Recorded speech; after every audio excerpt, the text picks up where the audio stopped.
You're watching Eagle News America. I'm Alan Basoyahe coming to you from Los Angeles, California. It's Thursday evening here, December 24, 2020. Tonight, we have updates from several of our correspondents across North America. Thomas Likeness in Edmonton, Alberta reports about Canada's public health officials getting nervous as the holiday weekend approaches. Chai Masaga in Waldorf, Maryland.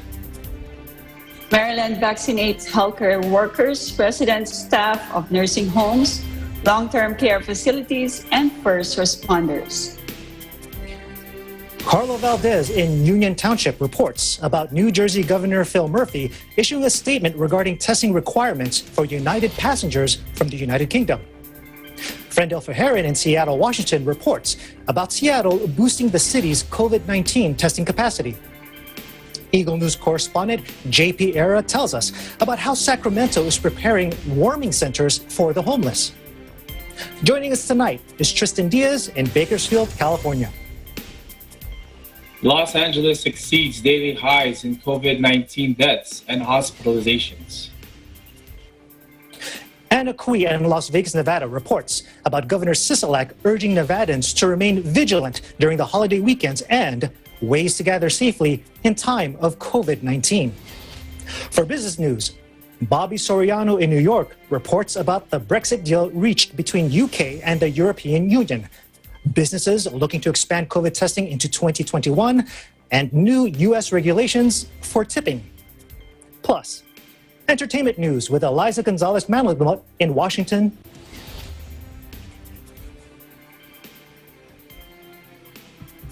Movie night. Go out or stay in? You decide. And for some dessert, EBC friend Gia Ganueles Roldan invites us to her kitchen in San Antonio, Texas for some easy, no-bake, 5-ingredient Oreo cheesecake. Our coverage begins now. First, an overview of today's COVID-19 numbers.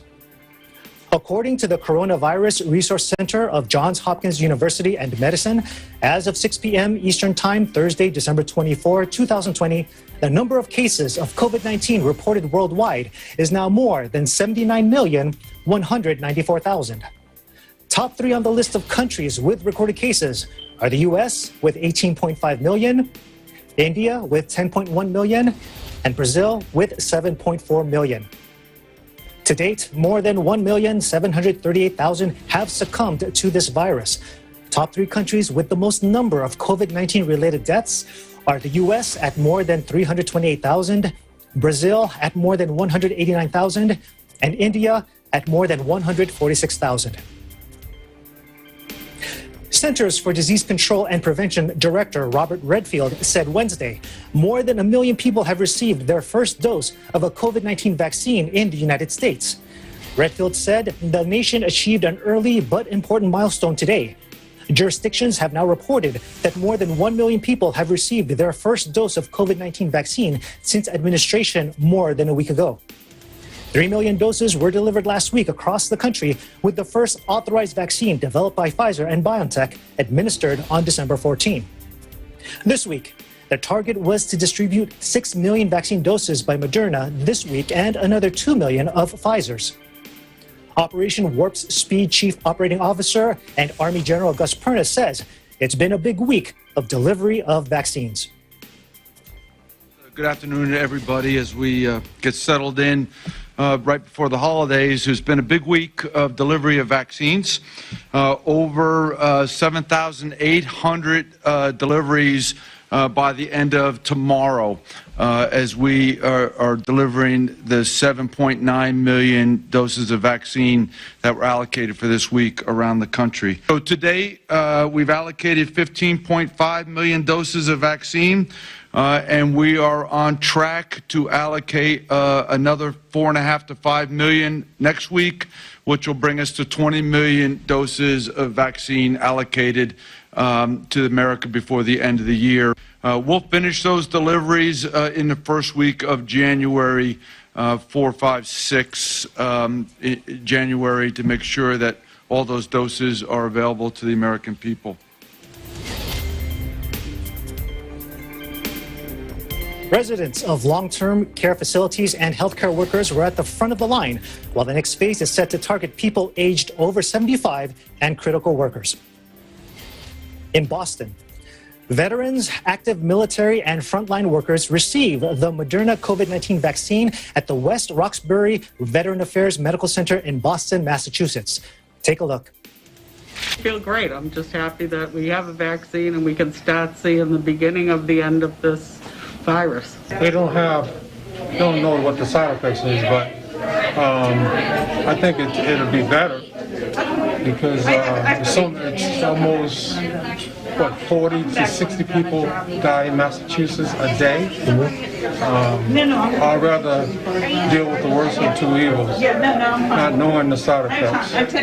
I would feel a little more reassured that I have some protection. Of course, it's still important to have PPE on, but I feel like, we're making a great step forward towards protecting each other. In other news, U.S. President-elect Joe Biden officially introduces Miguel Cardona as his nominee for Education Secretary, marking a new record for the potential number of Latinos in the cabinet. Take a look. Folks, the Secretary of Education we nominate is Dr. Miguel Cardona, fourth grade public school teacher, the youngest principal in the state of Connecticut, first official Latino to serve as the Education Commissioner. I started to call him a secretary. It also requires someone who understands the need to prevent the pandemic from further exacerbating the inequities in our education system that represents a compounding problem we're having. They hold back children. They hold back educators. They hold back our country from fulfilling its potential. Cardona said it is a blessing to have been the first in his family to graduate college and pursue a career in education. I was blessed to attend the public schools in my hometown of Meriden, Connecticut, where I was able to expand my horizons and become the first in my family to graduate college and become a teacher, a principal, and assistant superintendent in the same community that gave me so much. In Canada, as the holiday weekends approach, public health officials fear the aftermath of people gathering together for parties. In Edmonton, Bureau Chief Thomas Likeness reports. Thank you, Alan. For weeks now, politicians and public health experts have been telling people to scale down their holiday plans. Don't travel, no big family gatherings, keep it small, and celebrate with just the people in your household. Anything else, they say, can lead to a super spreader event, and that's what has the experts worried. A number of college students and university students across the country, well, they've made plans to travel home for the holidays. Others have made plans to be with family in distant communities. And while the lineups at airports will be shorter than in the past years, tens of thousands of people will be at the passenger gates with boarding passes in hand. The federal government has an $850,000 advertising campaign urging people to stay home for now. The campaign is on social media and other digital platforms, but not on television or radio. And there's no indication of just how effective these messages are. Alberta Premier Jason Kenney says there's always an element of society that figures the rules don't apply to them. People who might be disinclined to violate the rules will do so anyway, unfortunately. We sure hope there's not many of those people out there. But if people are just going to blindly ignore these public health measures and put themselves or others at risk by visiting multiple households, that is a decision. It's an irresponsible decision, but it is a decision that they're probably going to make regardless of what guidelines and restrictions the government puts in place. The Premier worries about what will happen in January if people ignore the message not to travel and to avoid large gatherings. You know, Kenny says right now we have more than 800 people in hospital in Alberta being treated for COVID. We can manage with 800 cases in hospital. We cannot manage with 2,500 COVID cases in hospital without beginning to deny some people care and without canceling all non-urgent surgeries and non-COVID related non-urgent health care. Leaders across North America are keeping their fingers crossed that enough people heed their advice and we can avoid yet another surge in cases. because, you know, the next surge may overwhelm our ability to provide health care for people.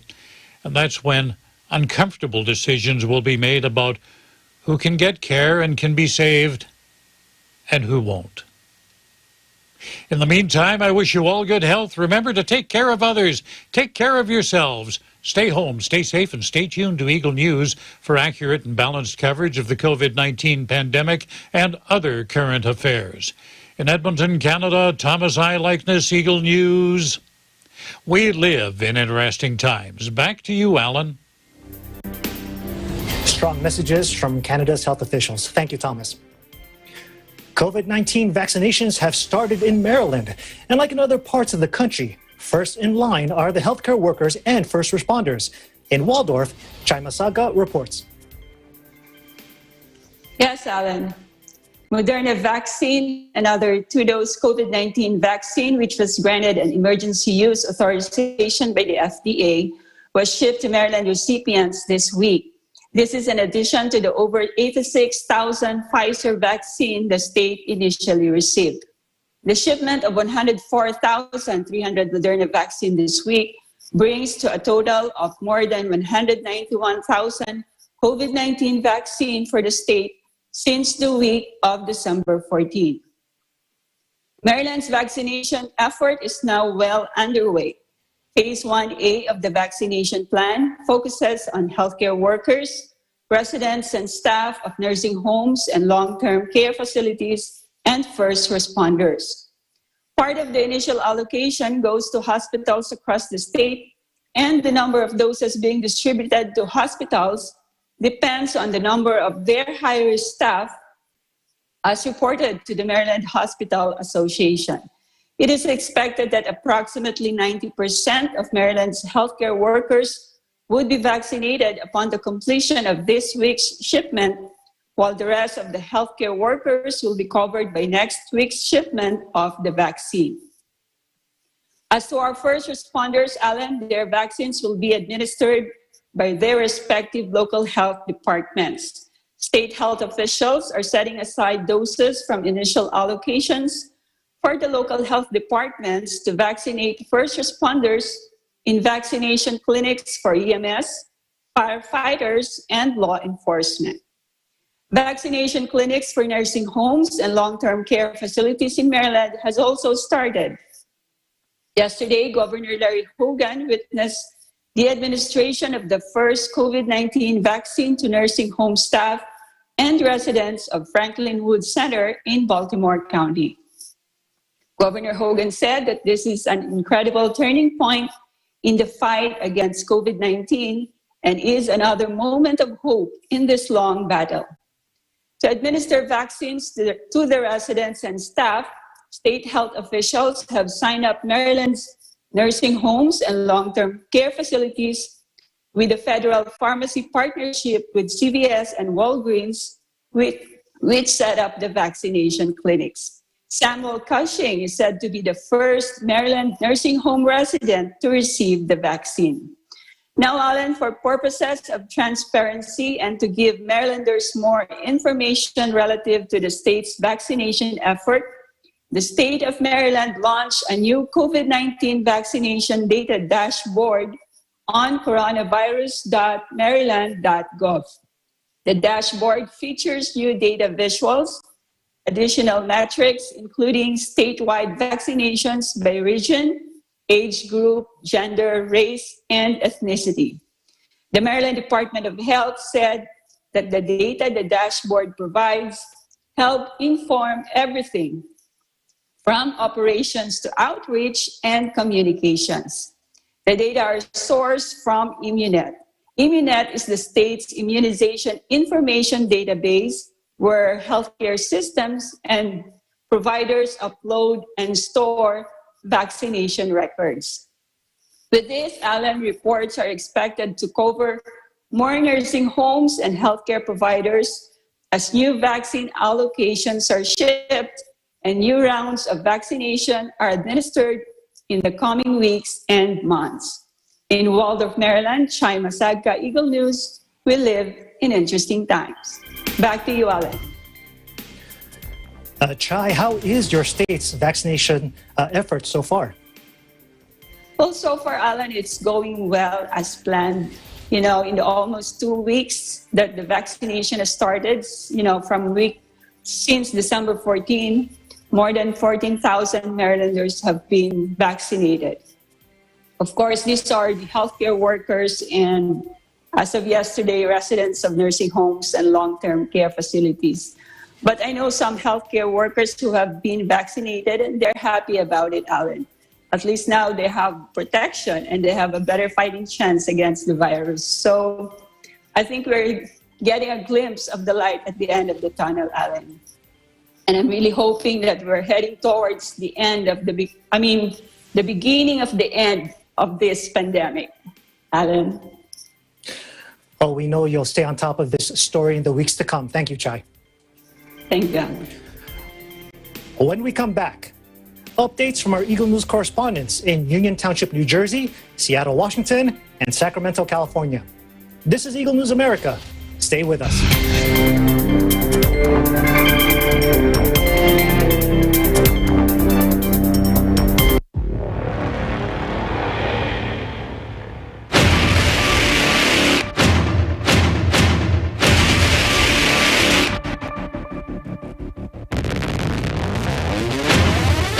Ang nahirapan naman kaming apat dito dahil syempre pinakita nyo sa amin ang mga performances ninyo na napakagaling. The overall performance nyo para sa akin was excellent. Ang galing ng kinanta nyo medley. Talagang blending. You know, the three of you, lahat kayo, ang gagaling nyo in your own way. So congratulations, it was good performances.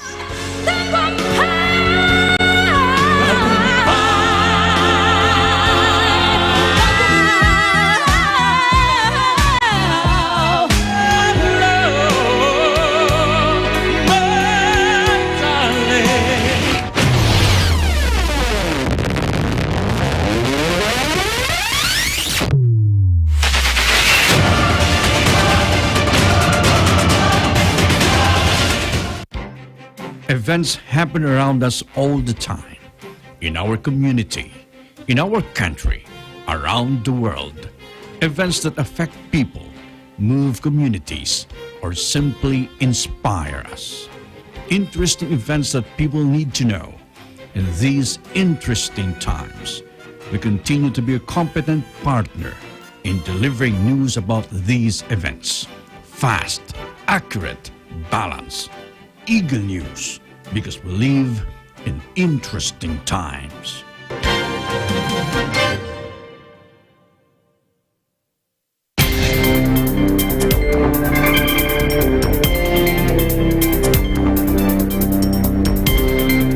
You're watching Eagle News America. I'm Alan Basoyahe in Los Angeles. Following reports of a second strain of COVID-19, New Jersey requires testing of airline passengers arriving from the United Kingdom. Bureau Chief Carlo Valdez tells us about the procedure. Thanks, Alan. In a statement by Governor Murphy on Thursday, United Airlines customers with flights originating from the United Kingdom are required to be tested for the COVID-19 virus. Beginning on Monday, December 28, all United passengers must show and present proof of a negative COVID-19 test. The COVID-19 test must be taken no later than 72 hours prior to the departure for the incoming flights into Newark Liberty International Airport. Governor Murphy states, "As we continue to experience a second wave of COVID-19 cases, it's critical that we take any and all precautions to mitigate the potential for further transmission. While New Jersey continues to strongly discourage all non-essential travel at this time, if unavoidable, international travelers should adhere to CDC guidance for pre- and post-flight testing and the recommended self-quarantine period." Now, according to the statement, this impacts customers over the age of 5 originating travel from the UK, individuals connecting in London Heathrow onto a United flight from another country would be exempt, and customers will be asked to show proof of a negative molecular COVID-19 test, such as PCR or LAMP or LAMP, or antigen test, taken within 72 hours prior to departure from London Heathrow. Same-day, pre-flight rapid tests are also available for ticketed passengers at the Collinson Testing Center, located in Terminal 2 at London Heathrow. And as for coronavirus stats and numbers, New Jersey reports of 4,871 new positive 19 cases, pushing the total to 449,842. Sadly, New Jersey is reporting 80 new COVID-19 deaths, pushing the total to 16,599 lives lost. In Union Township, New Jersey, Carlo Valdez, Eagle News, we live in interesting times. Thank you, Carlo, for that report. Still on COVID-19 testing, in Washington state, looking at providing more testing sites in areas across Seattle with more dense populations, the city opened walk-up testing sites. Bureau Chief Rendell Verheeren reports. Thank you so much, Alan. Now, as COVID-19 cases continue to rise, state officials like Seattle Mayor Jenny Durkan are constantly planning and enabling systems to remain part of the solution in fighting the spread of this deadly virus. It is evident that testing is an essential thing to do to combat COVID-19. A month ago, during a press conference, Mayor Durkan announced a new partnership and pilot program with Curative to boost and multiply the city's testing capacity. Now, earlier this month, the city of Seattle opened up the first 2 walk-up sites located in Northeast Seattle and Central Seattle. Each kiosk has a capacity for 500 tests a day. This available resource is free to everyone regardless of health insurance status. Not only is this easy on the pockets, but the kiosks are strategically located to serve the more dense communities where drive-through sites aren't feasible, which also benefits the residents who are without personal transportation. So let's go ahead and talk about the process. So they encourage you to register to schedule a test. However, if you don't get to register, you are able to register on site as well. You want to go to your testing site and collect the sample yourself. Yes, these tests are indeed self-administered. A healthcare provider is not required to be present, which saves on personal equipment and limits contact with our essential healthcare workers. And you can go ahead and register for these tests at curative.com. Now, what are the steps on how to take the sample? Number 1, open swab package, remove the swab. 2, cough deeply 3 to 5 times, swish spit around, swab cheek, upper and lower gums, underneath and top of tongue, and roof of mouth. 3, uncap the lid of the tube, insert swab with tip pointing down. 4, securely cap the tube and turn it upside down several times to mix specimen with tube solution. 5, place tube in biohazard bag, seal bag, and return the bag to the worker. Now, naturally, test results are sent within 24 to 48 hours via text or email. However, due to current delays, results will be made available for up to 72 hours from the time you collect your sample. Nonetheless, having test results in a timely fashion makes it convenient and easy for people to isolate immediately should they have been tested positive. Seattle and King County Public Health Director Patty Hayes emphasizes that these sites should be used for those who are feeling ill, those who are symptomatic, or those who may have been exposed, not for those who want clearance just to be in a gathering. For our protection and boost towards normalcy, Washington continues to explore innovative ways to help combat COVID-19 by producing more testing sites that are readily available to our residents. From Seattle, Washington, Rendell Verheeren, Eagle News. We live in interesting times. Back to you, Alan. Considering that there's now reports of a new variant of the SARS-CoV-2 virus, are there any restrictions with those who are planning to travel to Washington state? Thank you so much for that question, Alan. And yes, there are restrictions now that there is that new variant circulating in several countries. In fact, on December 21st, Governor Jay Inslee did release a new proclamation stating that anyone traveling back or traveling from those countries have to self-quarantine for 14 days. And the only way they can remove themselves from quarantine is if they have to do essential activities such as seek medical treatment, provided that, of course, special measures are being followed, such as face coverings, social distancing, and separating themselves from other people to the greatest extent reasonably possible.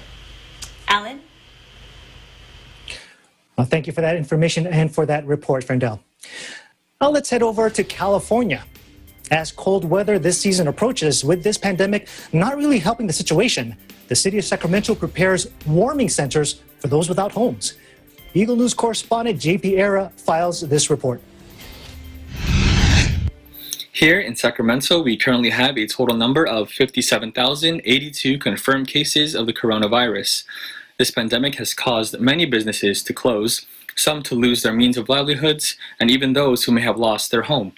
Midway into December, the winter weather has certainly been getting colder, and those who are unsheltered are now having to fight not only a battle against this virus, but also against the harsh weather that is anticipated to come. Mayor Darrell Steinberg announced earlier last week that the plan to bring those that are experiencing homelessness indoors away from these chilly nights.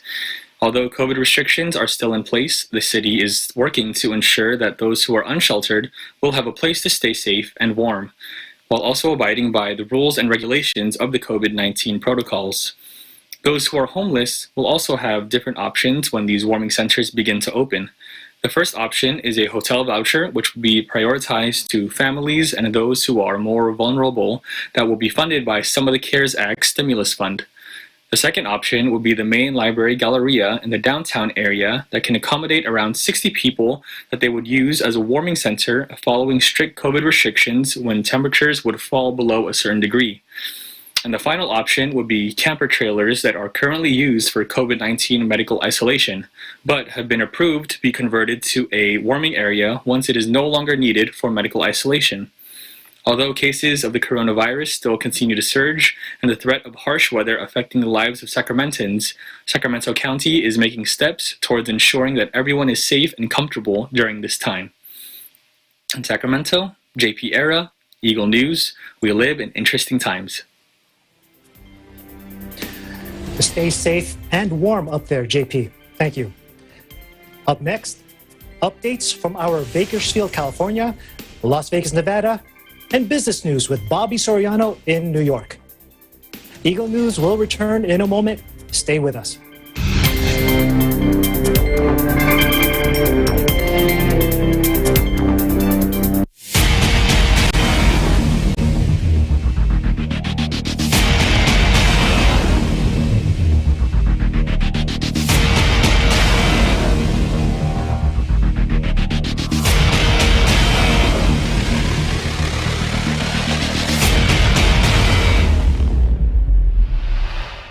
Patapos na po ang taon, pero hindi pa rin kami tapos sa pagbibigay ng maaaksyong dance move dito sa PNG.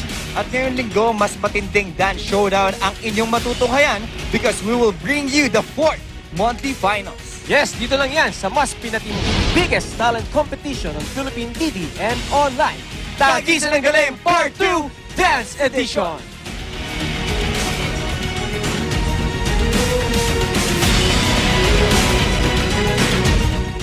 Mga mahalagang pangyayari na naganap di lamang sa bansa, kundi maging sa iba't ibang panig ng mundo, ating balikan sa Pilipinas 2020.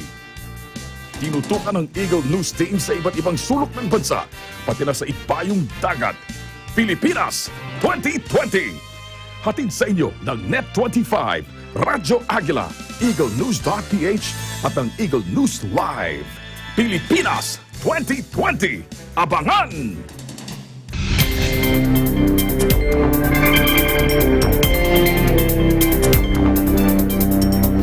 You're watching Eagle News America. I'm Alan Bosco-Yahe in Los Angeles. Still in California, let's head down south where Los Angeles reports exceeding its daily highs of COVID-19 deaths and hospitalizations. Let's hear from Tristan Diaz just how grim the situation is. Tristan. Yes, Alan. The Los Angeles Public Health Department continues to surpass previous daily high records of deaths and hospitalizations with consistent high numbers in additional positive cases. As of yesterday, there was 16,525 COVID-19 positive cases with a new daily high in COVID-19 deaths of 145.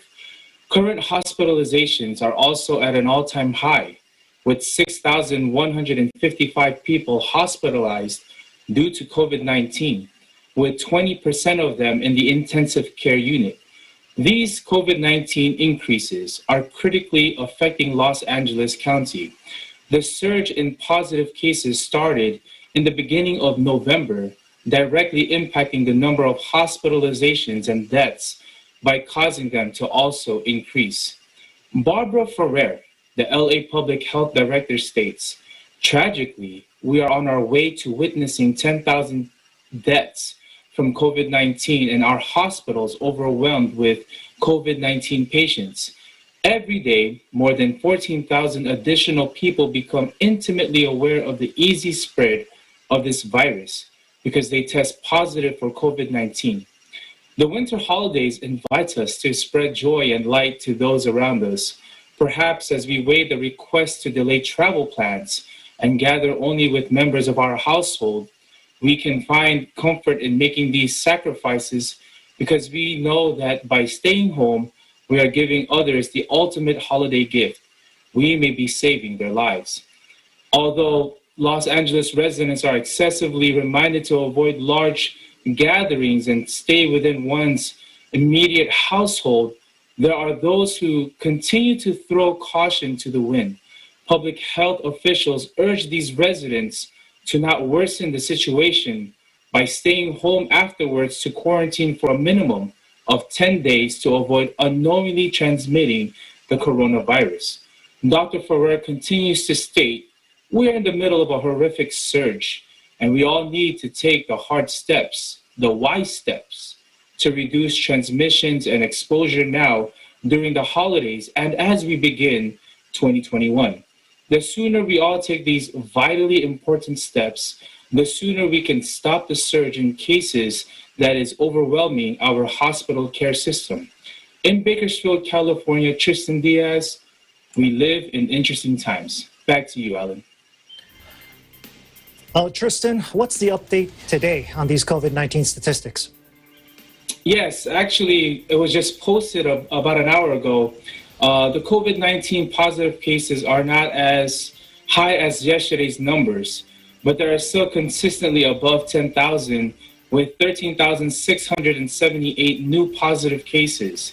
We have recorded another daily high in COVID-19 deaths with 148, and hospitalizations are still surging with another all-time high record of 6,499 current hospitalizations. Los Angeles County public health officials state that we need to work on decreasing our daily number of COVID-19 positive cases, as this will directly impact the daily number of deaths and current hospitalizations.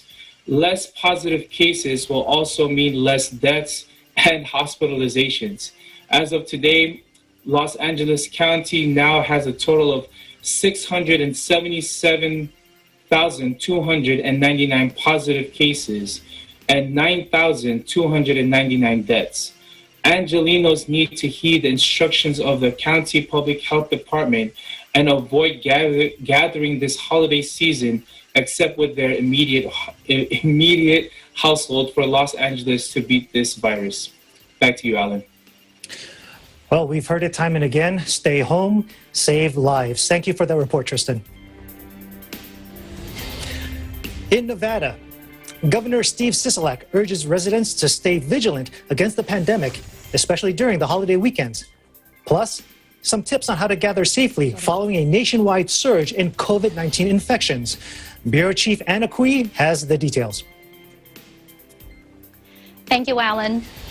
Yes, during a video address posted on YouTube Wednesday, Governor Sisolak makes a plea to all Nevadans and visitors to the state to remain vigilant these upcoming holiday weekends.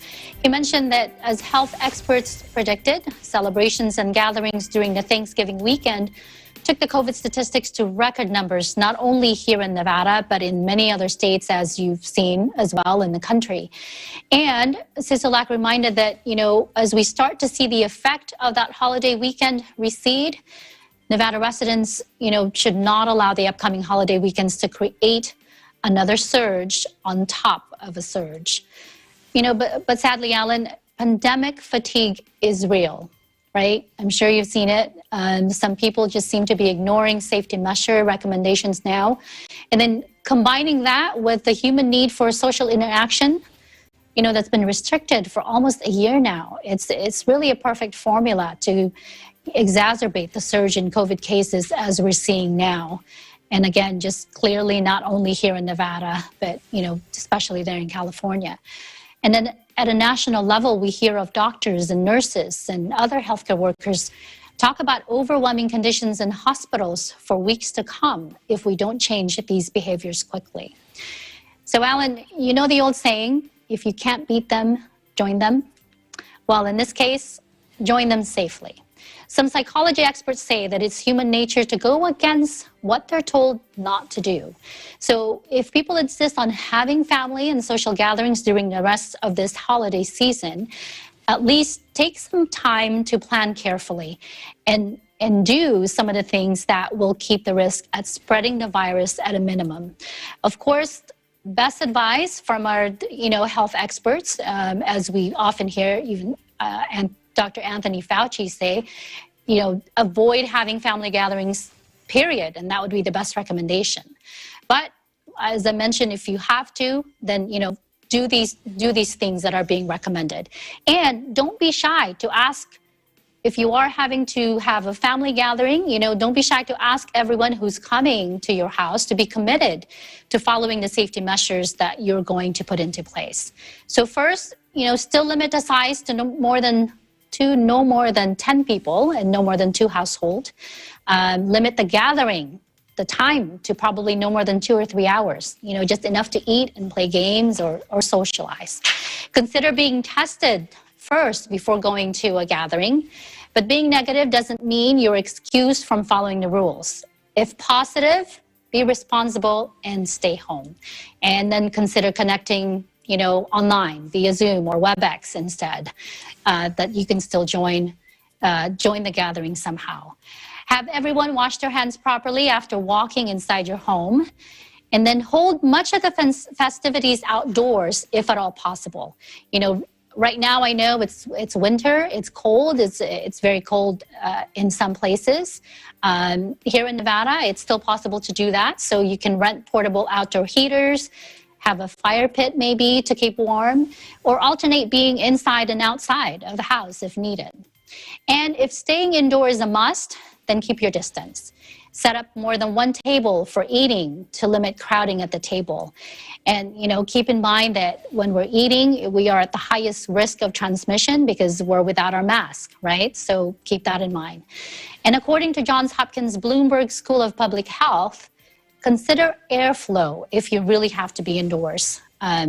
Open a door or a window to outside for a few minutes at a time to increase that circulation. Keep that air flowing inside the house. And if you have an air purifier, keep that on. They also recommend turning on your centralized fan 2 hours prior and after the gathering to circulate the air inside, helping to prevent the spread of the COVID-19. And really consider keeping your mask on, even when you're in that house, when you're not eating or drinking. Think about it. Most of us have to do that anyway when we're at work or when we go to the store. So why not continue to be safe to keep our mask on while we enjoy our time with family and friends? So if you have those who are really not a fan of the mask, then have face shields available. Hang a clear plastic as a shield if you plan to gather around for a game. Be innovative and have fun coming up with other ways to be safe. Let's face it, this pandemic will not be over anytime soon. Even with the good news of now 2 vaccines to fight COVID, we still have a long way to go. So these suggestions are by no means a guarantee because nothing is zero risk, but these are trying times that call for choices that minimize risk. Governor Sisolak also talked about the COVID numbers in his video address, and as of today, there are now over 210,000 Nevadans who have been affected by this virus, and almost 3,000 have died from it. And he stated that those 3,000 won't be joining their families this holiday season. In Las Vegas, Anna Cui, Eagle News. We live in interesting times. Back to you, Alan. Being a healthcare worker, have you received the vaccine? No, not yet, Alan. We are waiting. We're considered Tier 1. However, we are not patient-facing. I do telephonic case management, and we're considered outpatient provider clinics. We did have to fill out a form with the Southern Nevada Health District to be, online, to be on the list for those who will get the vaccine. So hopefully, we're told probably next month, Alan. Okay, well, please let us know when you do receive the vaccine. Thank you, Anna. Thank you, Alan.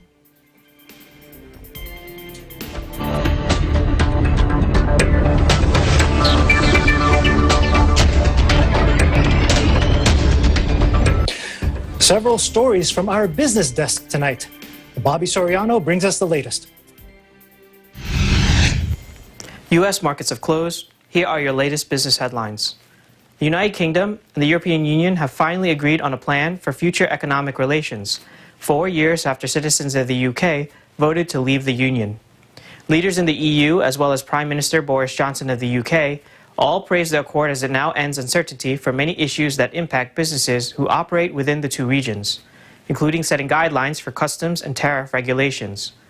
The agreement must be formally ratified by all EU members and the UK Parliament for the agreement to take into effect on January 1st. While approval is likely by all members, several European lawmakers have already signaled that it is too close to the end of the year for them to ratify it before the new year. They will need to provisionally approve the accord before formal approval by their respective governments early next year. The agreement is of particular relief to the United Kingdom, whose economy has struggled with concerns of a new strain of the coronavirus in recent weeks. Meanwhile, as the coronavirus vaccine begins to make its way into the general public in the U.S., large businesses are also doing their part to expand testing. The U.S. is currently on track to perform 70 million tests a week by the end of January, according to research by the Rockefeller Foundation, with an expected 200 million tests being done a week by the month of April. The increase in availability of testing is due in part to large employers such as Netflix, Goldman Sachs, and Google performing weekly testing for their employees, with the tech giant offering weekly testing for its 90,000 employees. Despite the expectation that the vaccines will be readily available by the spring of next year to everyone, health officials are hoping that the increased testing capacity will help them to determine how effective the vaccine is in preventing asymptomatic transmission of the virus and to help distinguish between reactions to the vaccine and genuine COVID infection. Have you ever tipped at a restaurant and wondered if the kitchen staff gets a share of it? Well, wondered no more. A new regulation by the Labor Department was announced on Tuesday that would require all tips received by servers and other workers to be shared to non-tipped kitchen staff. The regulation is the result of a 3-year battle by the Trump administration to enact the regulation, which has been by and large endorsed by the restaurant industry. Cheryl Stanton, wage and hour administrator at the Labor Department, said in a statement that the regulation could increase pay for back-of-the-house workers like cooks and dishwashers who have been excluded from participating in tip pools in the past, as well as reduce wage disparities among all workers who contribute to customers' experience. Critics of the regulation are concerned, however, that the new rule may have the unintended consequence of giving restaurant owners an excuse to no longer provide wage increases to their kitchen staff, and instead rely on tips to pay dishwashers, cooks, and janitors. The rule is set to go into effect in 60 days, and it's still not clear what the incoming Biden administration plans to do with the new regulation, especially if it were to be challenged in the courts. U.S. indices remain flat despite the news of the Brexit deal, with markets closing early today. Stock indices will be closed tomorrow for the holiday. Reporting from New York, Bobby Soriano, Eagle News. We live in interesting times. Thank you, Bobby.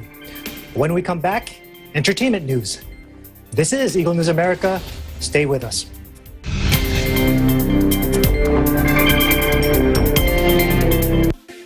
factual. We have to defeat the virus everywhere.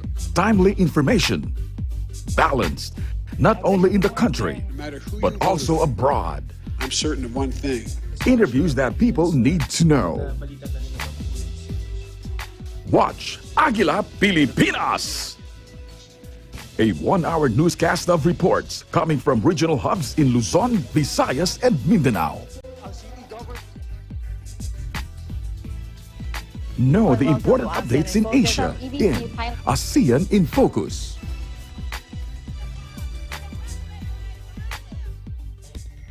Track the latest stories in the provinces in Agila Provincia.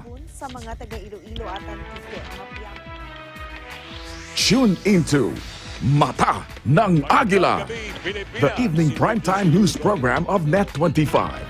Balanced and objective, Mata ng Agila covers national and international issues, tackles news on business, health, science and technology, entertainment, sports and human interest features, and current events.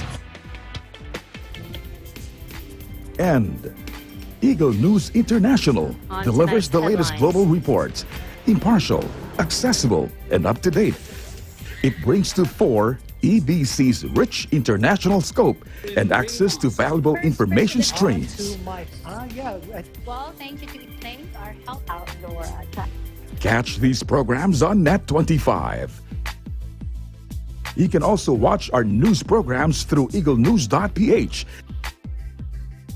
and Eagle News Facebook page and YouTube channel.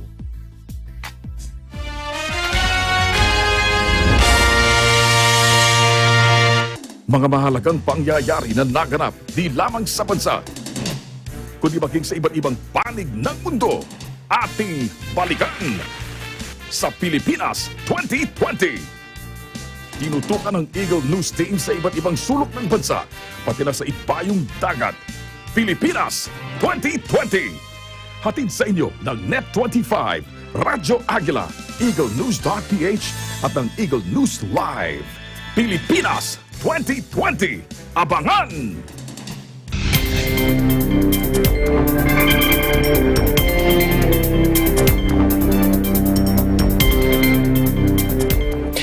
Welcome back. You're watching Eagle News America. I'm Alan Basoyahe in Los Angeles.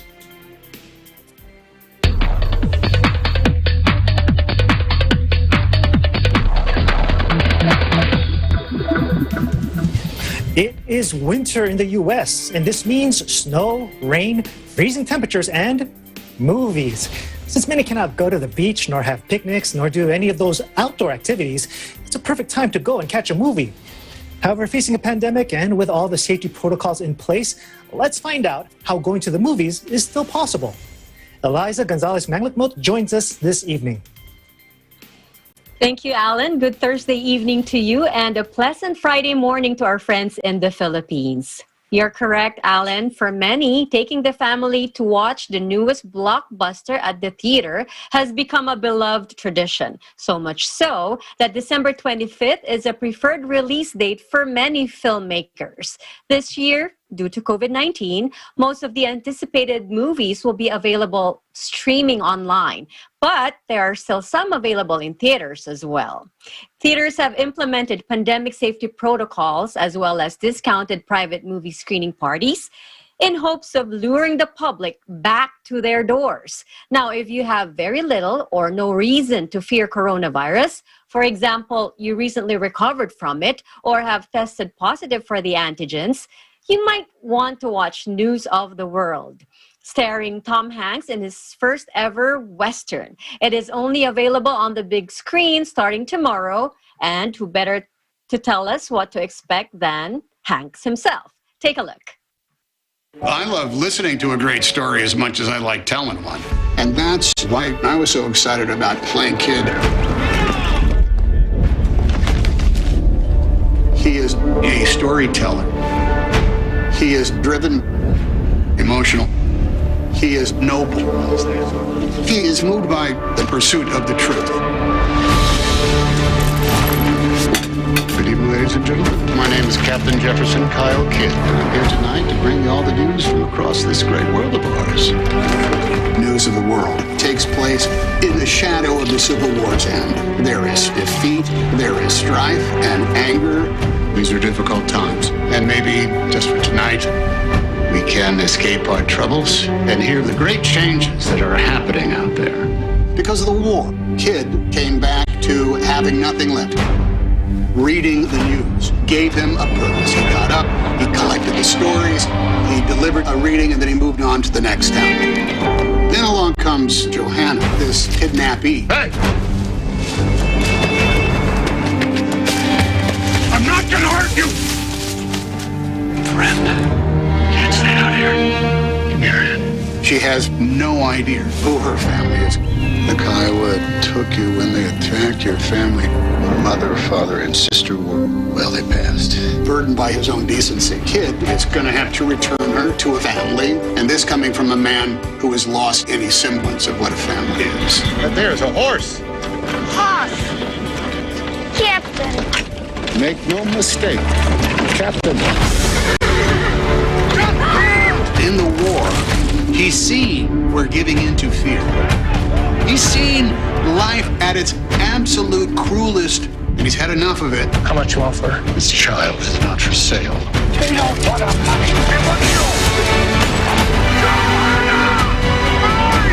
Kid goes through something that saves him as much as he saved Johanna. Captain, Why are you doing this? He needs new memories. She gave him a true purpose. His real message is, when you have love in your life, it will be all right. That's what all great stories are. It's just pure love for another human being. She's one of us now! And I'm taking her home!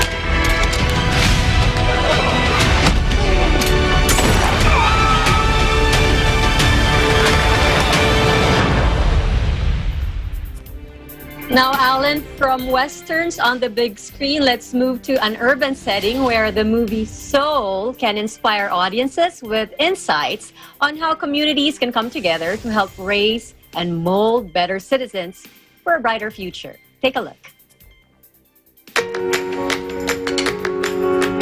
This movie, Soul, celebrates the idea of community and the people that are around us. It shines a beautiful artistic light on what neighborhood and love for your neighbor should be. Joe's neighborhood formed him in the way a lot of city kids grow up, where it's not just your immediate family that kind of raise you. You're brought up by everybody that you come in contact with in your neighborhood. Joe is still stopping by his mother's tailoring shop, and all the women that work there are like aunties and surrogate mothers to him. You look marvelous. It fits perfect.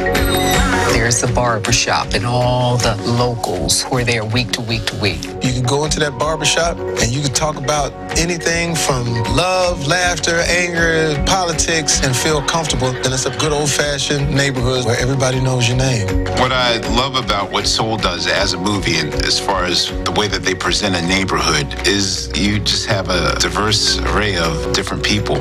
People make the community. A community is important. One of the things that Soul does so well is celebrate how important it is to just be a good member of your community, and how some of the best work you will ever do in your life has to do with making the people around you's lives better. Because when you share the load of living, it makes it easier. We really need to celebrate that. Being able to celebrate community, being able to celebrate love. This looks for the good. We're showing you the good of life. We're showing you Joe's smile. We're showing you Joe's energy, and he just wants to pass it on. Now, Alan, personally, I love going to the movies, but at this point, though, I'll be staying home, and it looks like my family will be watching Soul. But whatever you decide for you and your family, we here at Eagle News wish you a safe, happy, and memorable movie experience. It is now 59 degrees Fahrenheit or 15 degrees Celsius here in the nation's capital. In Washington, Eliza Gonzalez Manglikmot, Eagle News, we live in interesting times. Back to you, Alan. Eliza, same for us. Going to the movies was a treat. It seems like a lifetime ago since I actually watched a movie at the theater. How about yourself? What was the last movie that you actually watched in theaters? Well, that makes the two of us, Alan. I don't even remember when it was, but I think the last movie we watched was the Avengers Endgame. To be honest, it's the only superhero movie I did not fall asleep on. And now, most people, I think actually Avengers Endgame was the last movie that I watched also. And I know a lot of viewers, they tend to gravitate towards one of the heroes. I gravitate towards a certain hero myself. Do you have a favorite Avenger, that you can identify with? I do, but forgive me, but I forgot his name. He's the one with the arrows. What's his name? Oh, okay, Hawkeye. Yes, Hawkeye. Yes. How about you, Alan? Who's your favorite? Well, I actually, the first comic book series that I read seriously wasn't X-Men, wasn't Fantastic Four, wasn't Spider-Man. It was actually Avengers. And I'm talking about the original Avengers, the founding members. And so when the first Iron Man movie was about to come out and they said, oh, it's the B team of Marvel. I said, what are you talking about? You have no idea how powerful these heroes are. In the comic books, my favorite character was Henry Pym, Ant-Man. In the movies, my favorite character still remains Ant-Man, but the Scott Lang character. And you know what, Eliza, if you go back and watch Avengers Endgame, what you're going to notice is that without Ant-Man, there is no Endgame. He's actually a bigger hero than people give him credit for, even though he's amongst the tiniest of the characters. Eliza, Eliza, thank you so much, and hopefully we'll see each other at the movies in the future. Hopefully, when everything, all of this is over, Alan, for sure. And some of the other folks that we want to see go to the movies when the pandemic is behind us are these people who truly deserve our recognition. Of course, we want to recognize and continue to thank our healthcare workers, our first responders, and essential workers. We give them a round of applause.